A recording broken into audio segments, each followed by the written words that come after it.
Welcome with me, Dan Rhatigan. Dan, of course, is former head font guy at Type Network. Well, sorry, current head font guy at Type Network. Former head font guy for some smaller and less important companies like Adobe and Monotype that you might have heard of.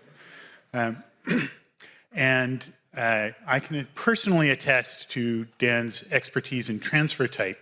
As maybe a few of you know, one of my major areas has to do with font forensics and issues in documents where fonts are involved.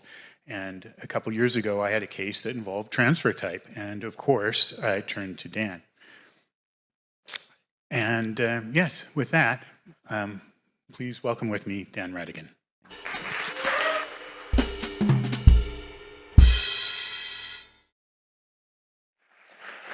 I have been gathering transfer type for over about a decade now, starting with a little creative project, but in the way that I often get curious about things, a small collection turned into proper research as more and more questions emerged.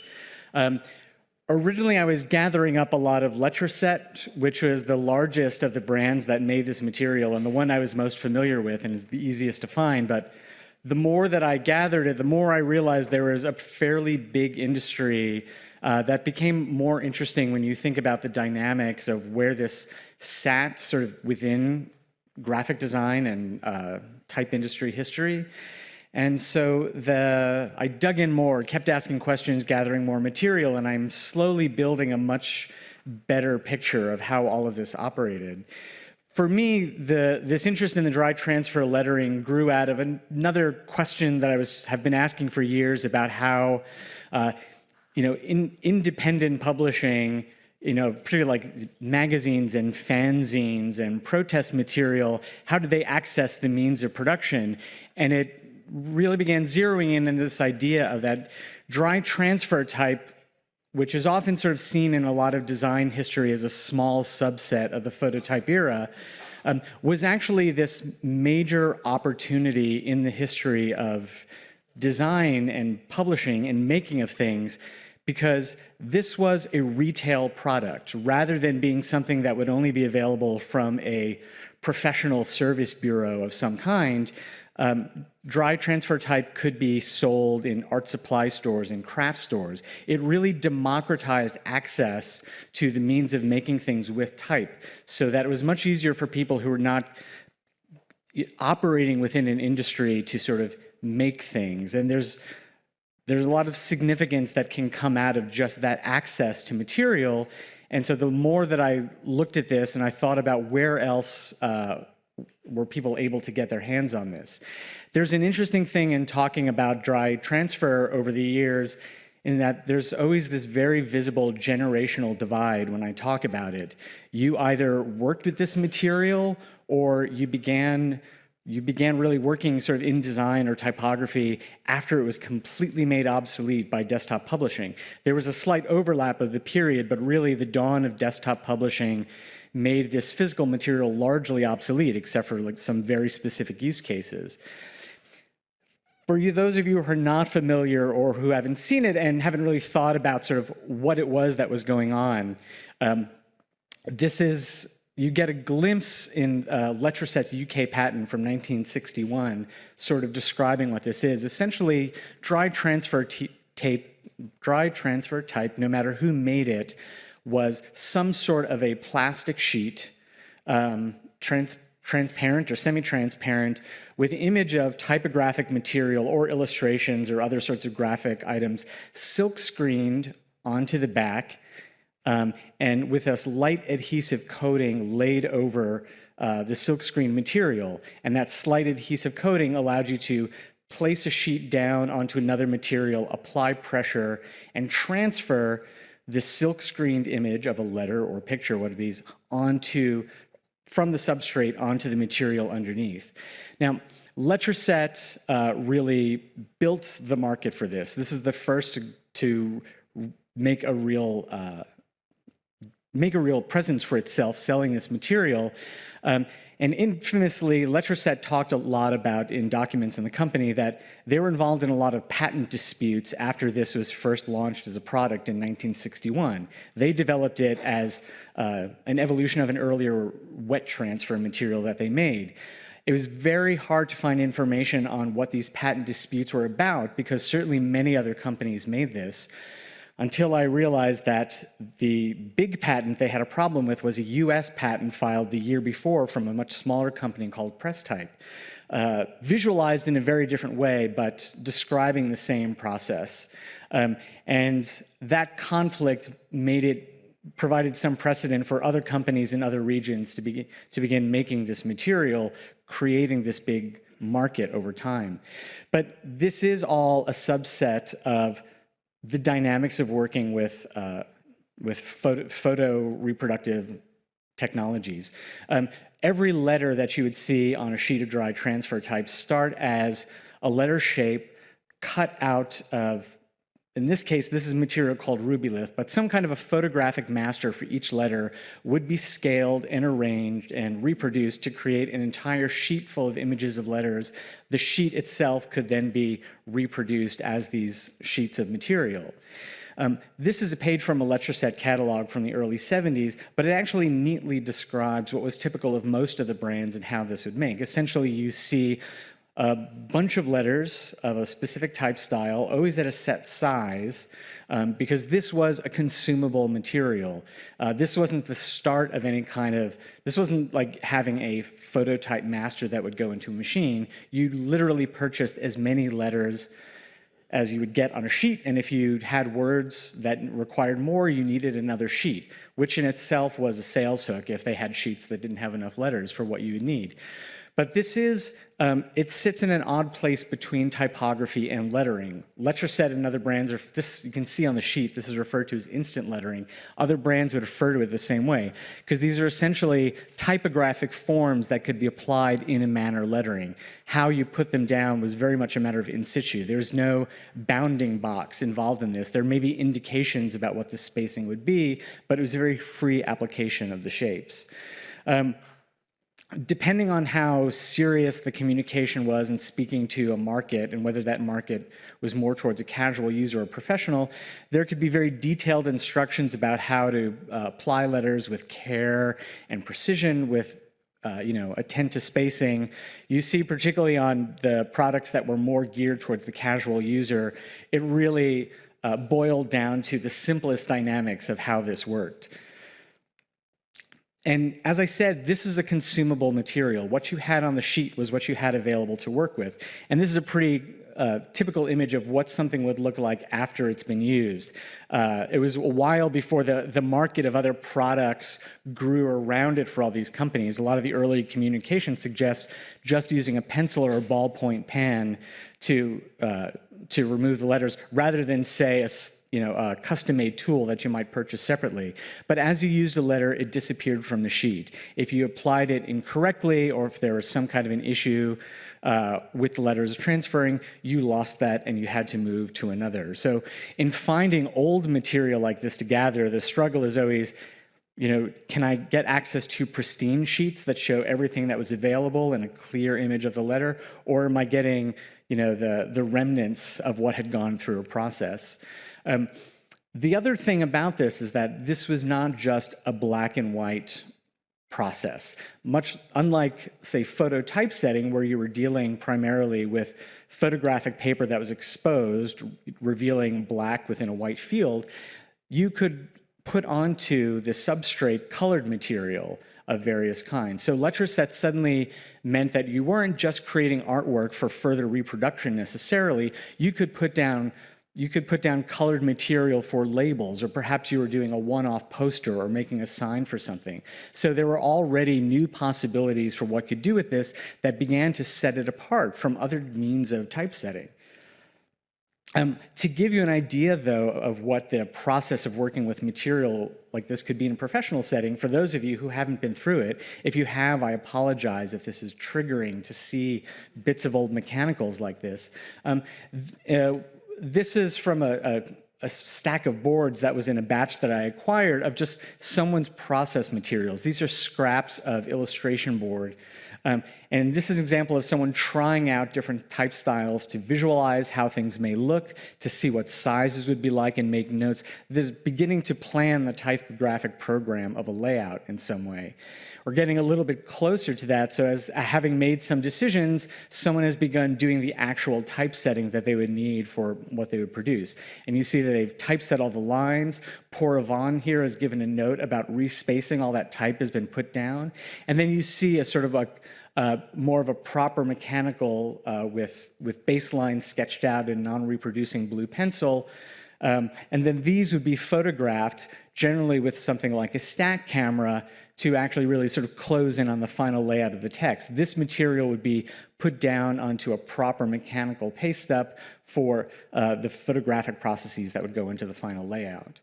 Now, the idea of having a material on this substrate that allowed you to transfer it very quickly expanded into all the other things that you would need to create a design. It wasn't just about type specifically.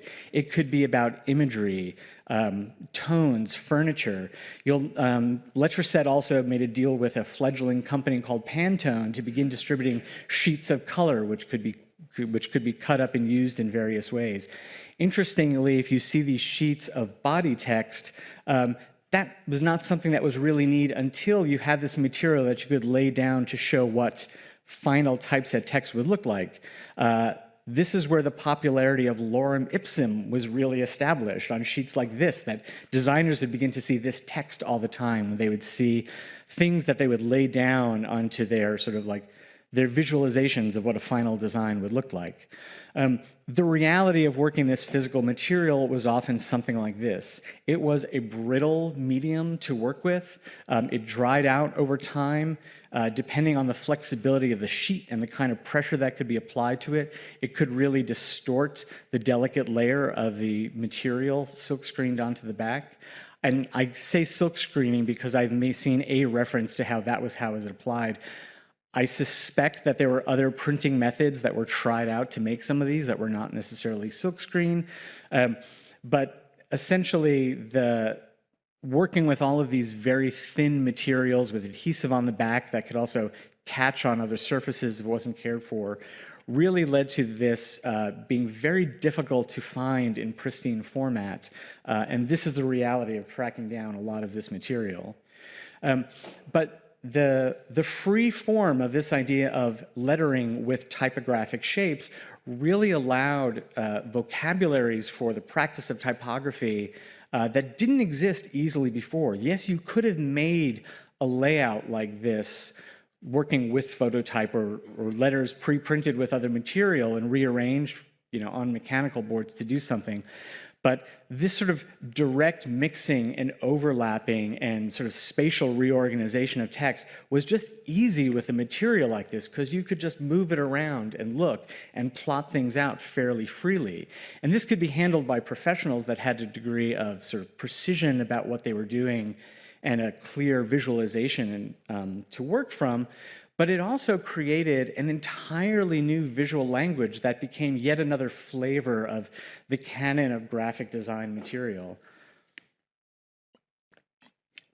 The accessibility of this to people who weren't trained, who didn't have skill, led to the rise of this sort of very casual, very loose, very raw typography. This became the hallmark of like punk rock and fanzines and protest.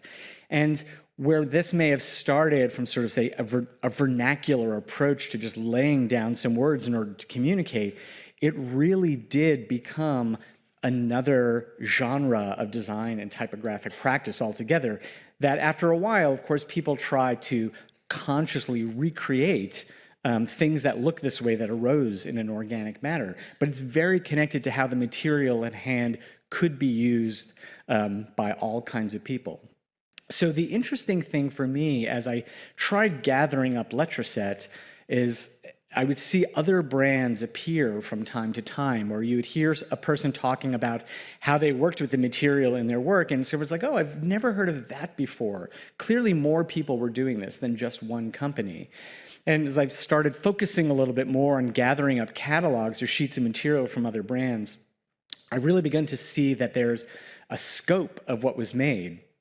A lot of it with just fantastic mid to late 20th century graphic design in action, because this really was all produced generally between the very start of the 1960s to the end of the 1980s, early 1990s, when it was supplanted by desktop publishing. But this unbelievable flourishing of marketing material throughout the late 60s and the 1970s, which is just, you see the full force of commercial retail marketing, not just things, like I said, for the professional crowd, but it had a punch that had to move past that in many ways. So within the collection that I've been gathering over years, these are all the companies that I've gotten some either actual type material or ephemera from to begin trying to develop this picture of what was available, who made what was the quality of their product, what typeface they had. I know there are more. I've seen other brands mentioned to say on fonts in use, or you occasionally see a photo. My research for the moment, I'm trying to keep focused on what can I see in front of me. I don't want to work from hearsay. This is where sort of my curiosity starts becoming actual research. What can I verify and cite in terms of what was available?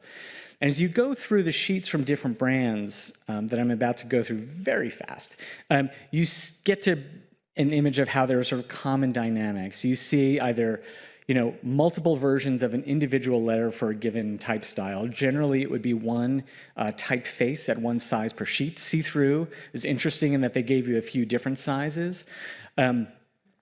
There's generally, black was by far the most commercially popular material, and colors pop up from time to time. There's generally at least some kind of indication of the name of the typeface, the point size. Occasionally you will see in some sense of where the type design was licensed from, if it was not original to the manufacturer. Rarely are there dates, which is very, very frustrating for someone who's trying to chart where all this comes from. Letraset, thankfully, and this is part of the reason that a lot of my research centers on them, Letraset would at least have a date of when a particular layout was put together, which gives some idea of when they released a product at a given time. These Letraset sheets are interesting to me because they also offer something else that was not immediately available to types that would come from a service bureau if you had to order, a commercial typesetting job. For a design like Serif Gothic Bold, a user could see immediately everything that was available. So if you had a design that had alternate shapes of any kind, those are right at the surface with the other choices. So it encourages an experimentation of like, what else is in this typeface and what can I do? Otherwise, you would have perhaps needed to see one of ITC's excellent brochures showing that all of this material was possible within a typeface. You may not necessarily come across this in a photo typesetter's specimen book. Mechanorma was this, as from all indications, the second largest manufacturer of this material. Mechanorma was a French company, and it took a while before they sort of sat in the name Mechanorma as their main brand. Originally, they were a company that made a material called Normatype, and there's the first spelling error in my presentation I see now. But so Mechanorma, like Letraset, built a very, very vast library, licensing typefaces, eventually creating a lot of their own. And there's also the other company that became sort of a major distributor worldwide of things. So for instance, Mechanorma was a French company. The sheets that I have from a certain era all say they were manufactured in Holland. I don't know where these were purchased from. And that becomes part of the puzzle of putting this together. Or what were the paths of distribution and accessibility to this material? You can see another sort of iteration of Mechanorma's evolution in their visual branding and what was available. And you get these odd scenes of things like this Futura Bold reverse. I had sort of a discussion on Twitter not a while back as Letraset, Mechanorma, a couple of companies made these things that were They were sold in a reverse image, which clearly meant that there was some kind of a reproduction process that benefited from skipping the stage of having to lay down artwork and reverse it with a piece of film. So I think maybe this would be put sort of on the back of plexiglass or glass to make a sign or a label. And apparently you could just put this directly on a printing plate and avoid sort of like a typesetting phase within putting something into print. And there's still a lot of open questions there. And see, R41 is interesting. They're really leaning into the branding by having a background pattern on that substrate material to make it very clear where the material was coming from. Trans ATypI, I know nothing about other than this sheet, and that's quite a lot of what I come across. The companies that were less successful, I may find one example of the material, often with a typeface they didn't create themselves, pardon me, leading to a lot of open questions that I hope to eventually sort of fill out with color as the years go by. This is a great example from East Germany, which is my first clue that this market really penetrated into places where we don't have a lot of access to sort of what commercially what was going on. The global distribution lines that you may see in Letraset and Norma catalogs didn't go into any of the Soviet bloc countries, for instance. So it's exciting when some evidence of what was happening there can come out. Oh, look, it's a French typeface, recreated and licensed to an American company to make transfer type. There's quite a lot of exciting stuff like that. When it comes to the typefaces themselves, there's a lot of effort in just putting things that people knew into people's hands, as you often get in many media when it's introduced. This is the earliest indication from the Letraset company itself of what was available, and this is the only listing of type styles I've really ever found that does not list Helvetica, for instance, because the license hadn't been sorted out yet. You generally see Letraset began in the UK. You see sort of like a lot of kind of classic styles that you may see coming from British foundries. And that slowly expanded into, regardless of what any company distributed, you would see a lot of some of the same, perennial popular typefaces. And with the idea that this was making type available to more casual users than professionals, I also think this is an interesting era within the type industry because it's reinforcing certain typefaces, certain brand names into the sensibilities of people. Helvetica is not popular because it's the best typeface ever made. It really is an example of one of a perennially popular typefaces like Futura that has been heavily marketed over and over again, became one of the first choices in a new medium, then reinforcing its own brand name, its own availability. And we are still working against this years-long cycle of constant reinforcement of certain designs and certain trade names. And here's an example of, a company who wanted to make material like this didn't necessarily have to invest in its own original type program. There were designs that they could license. There were photographic masters from photo typesetters that they could use to create this material and move forward. So a lot of this depended on what were the business objectives of any given business. Were they trying to create, sort of exclusively available things for people to choose their product, or were they an art supply company that was trying to make material available for people, so they grabbed what they knew would sell? And it's quite a variety of approaches. This is, I'd say, in a company that did not, an example of a company that invested in a fairly large library but of not original typefaces. You can look through an example like this and see lots of names you recognize, and fairly often designs that you recognize with unfamiliar names, which is very much a dynamic seen a lot during the era of photo composition. In general, looking through all of these catalogs I've been able to gather from all these different brands, these are sort of the most common things that come up. I'm really not kidding that everyone had a Helvetica. Pretty much everyone had Futura and Cooper Black and Avant-Garde. And Avant-Garde is, it's one of the newer of those typefaces, but clearly it was sort of hitting this spot that was getting reinforced by the popularity of sans serifs. If anyone had anything that was supposed to look more serious, everyone had Times New Roman. This is the outgrowth of this era where typefaces themselves became sub-brands that could be owned by various companies and licensed out, or not licensed out, but just reused in some fashion. What's interesting to me as a type nerd are the companies that really put effort into coming up with their own typefaces. This is a growth out of sort of what people like Monotype and Linotype did in the early part of the 20th century, where they really began realizing it's like, okay, we have a competing product. Perhaps it can be used the same way as someone else. How do we lure people to us? Well, let's make type available that isn't available from other sources to nudge people to choose us instead. Letraset got into this very early. Its first original design was Compacta, designed by Fred Lambert, and so Letraset introduced dry transfer in 1961, so they realized pretty soon that originality was a way to begin growing out their market, and Compacta was a great success for them. You see this all over the place during this period in particular. And their library grew very rapidly over the years. This is a specimen poster, which is, I don't think this is even complete, a view of their offerings in 1987. It certainly shows nothing of typefaces for other writing systems, but Letraset, as its library grew over the years, certainly pulled designs out of circulation, as did Mechanorma.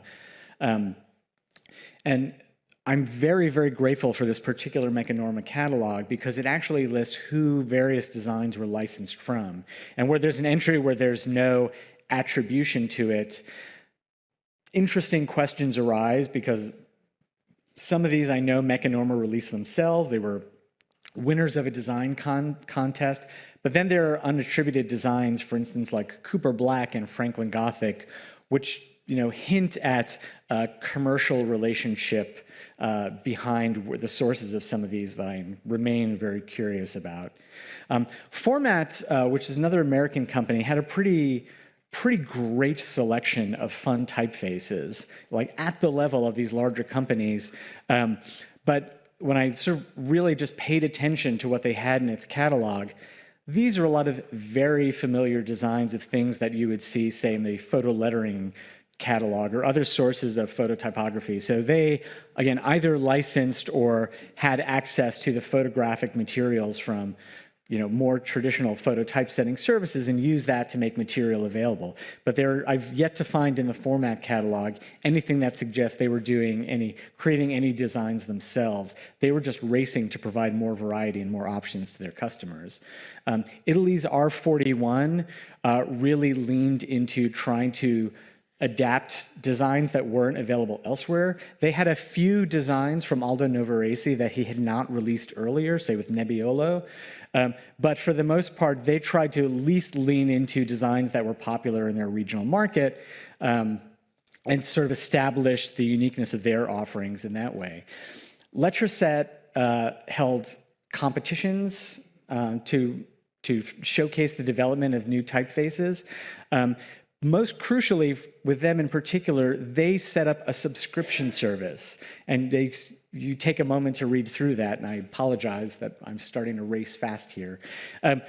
Letraset, you could sign up and you could just get a sheet of new type releases every month. And they very clearly say, it's like, do this, pay us up front, and we'll send you some sheets, and you'll have these before anyone else, before you go to market. So they were really teasing the advantages of getting something new and fresh before anyone else as part of their business model. Mechanorma actually ran contests for longer than Letraset did. They had quite a few of these. And interesting in their information, they start talking about the royalties and the fees involved in successful designs. I think this year, I can't remember the one they said where this was, you would get a £0.25 per sheet sold in addition to the commission if you won the competition. I think this later one is the one where it was a £0.25. But that provides a clue as to what sort of the the financial dynamics were for the designers involved in what they made. Because it very, as has come up in the histories of many specific typefaces, these sheets did not always credit the designers who made it. So these contests were, again, another marketing technique to sort of ascribe value to the originality of these typefaces and identify the people where they came from, and hopefully encourage some loyalty to the brand itself. ChartPack, which is another American brand which did not have a lot of original designs, did run at least one contest much later on. So you can see that there's an interest in trying to pick up the pace as the industry for this material is beginning to shrink later on. What's interesting in looking at the scale of all these businesses is this was like full-on 20th century capitalism at work. This material was made generally by companies who made all kinds of material that could be used for the graphic design process, and with lots and lots of international distribution. Very few companies only sold to a really regional local market, unless those companies were so small that it's been difficult to find examples of. There we go. This is an example from a French Letraset catalog that gives you a picture of what they were trying to build as a product line. They were trying to supply everything that a designer would need to make stuff, not just type, but they were really trying to sort of corner a market on these graphic materials. And the same happened with the other companies that were doing this. That's why you see material from companies, say, such as Charette and ChartPack, who got their start creating other graphic materials and moved into the commercial possibility of the type. This is a partial spread from a Mechanorma catalog that actually shows examples of this international distribution network, all of the local offices that they had. So this is where they had salespeople, people reaching out to art supply stores, design businesses, agencies, in order to get the type into their hands. So their reach was quite huge, especially for the more successful companies. And this extended very naturally into creating typefaces for writing systems other than the Western ones. You see an example of Japanese here. Letraset moved into Japan very, very rapidly, and they began with, as is often the case, making extensions to existing popular styles. It gets more interesting for the companies that moved into a broader array of scripts, where it was not as straightforward to make derivative designs for the writing system. And in general, the companies would then reach out to local designers to commission new typefaces for things like Arabic and Hebrew and Thai. And so there's also this period of this flourishing of design from a number of places around the world that would then be visible to designers in the West, because they would be published in the catalogs that would reach all of these markets. And so there's a lot of this interesting dynamics about how this stuff was sold and made and distributed that I think set things up for how the digital type industry would follow years later. Letraset commissioned, this is an example, say, of a full catalog of nothing but Arabic typefaces by Letraset. A lot of these were made by Murad Boutros.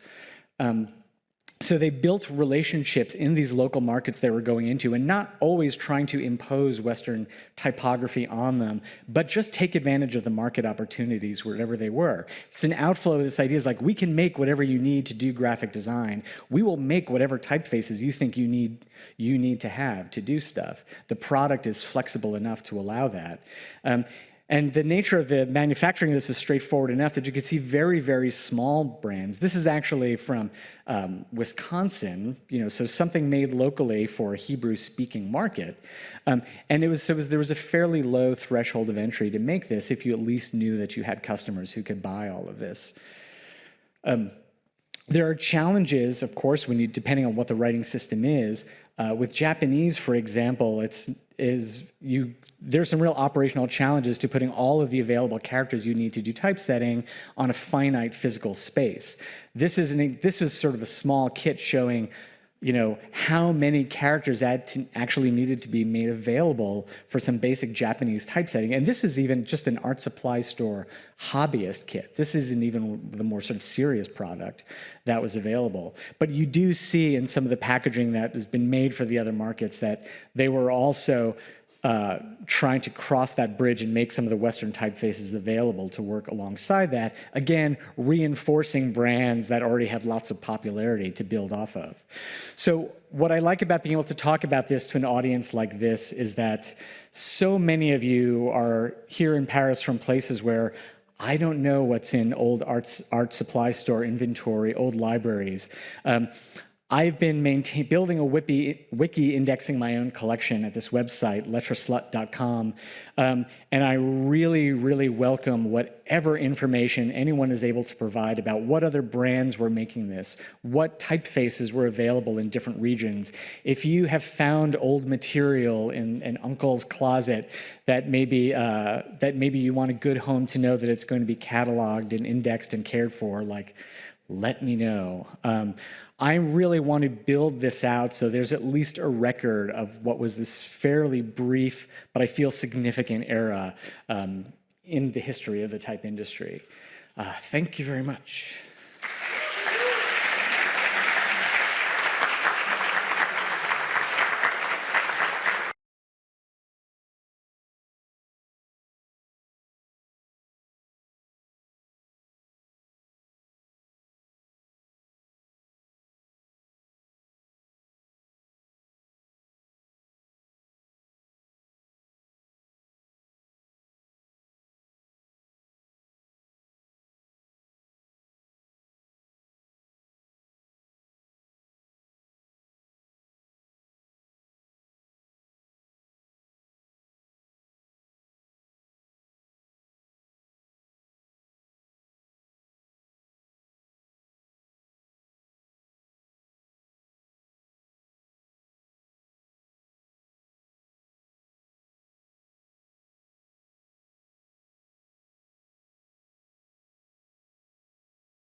With me, Dan Rhatigan.